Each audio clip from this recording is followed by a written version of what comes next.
Мне наконец-то выдвинули обвинение по, если я не ошибаюсь в юридических терминах, 9 эпизодам преступлений по 3 составам.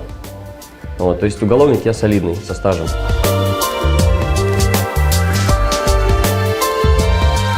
Да, господи, я человек очень небольшого масштаба, и никаких серьезных проектов со мной обсуждать никто никогда не будет.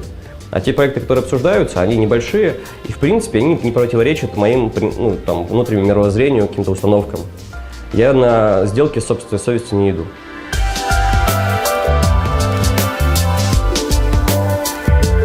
Конечно, хочется оставить печатную газету, но раз денег нету, ее просто печатать не на что. Раз не на что печатать, давайте выходить в интернет, либо вообще закрывать основное учреждение.